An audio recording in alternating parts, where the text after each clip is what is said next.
ଏବେଠାରୁ 10 ପର୍ଯ୍ୟନ୍ତ ପଢିବା। ଗୀତ ଗାଇକି ପଢିବା। ତମକୁ ଗୀତ ଭଲ ଲାଗୁଛି ନା ନାଇଁ? ଭଲ ଲାଗୁଛି? ହଉ ତାହେଲେ ଆଜି ଗୀତ ଗାଇକି ଏକ୍ସପ୍ଲେନ୍ ପଢିବା ଆଉ ହେଲା।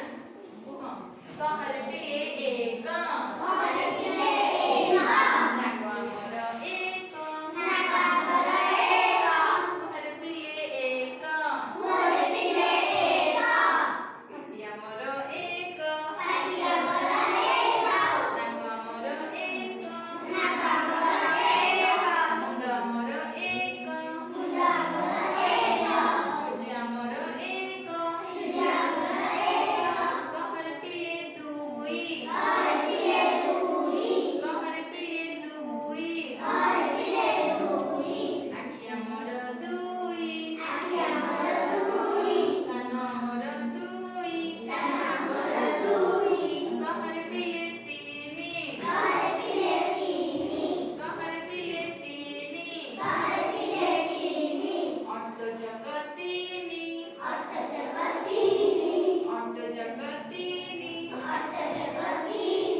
ग्रीष्म ऋतु वर्षा ऋतु शरद ऋतु हेमंत ऋतु शीत ऋतु बसंत ऋतु ताहले ए 6 रे 6टा ऋतु मन रहला ना आ फिर 7 को पढ़िबा कोहरे पिले 7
रावण मुंडा देखि देलणी देखि जा तो फोटो रे देखि जा फोटो और वीडियो रे देखि जा हां हम पिलान वेरी स्मार्ट आ मोबाइल सब देखि जान दो छथि हां मन रहले 1 10 ना बस वेरी गुड बस फोटो थोड़ा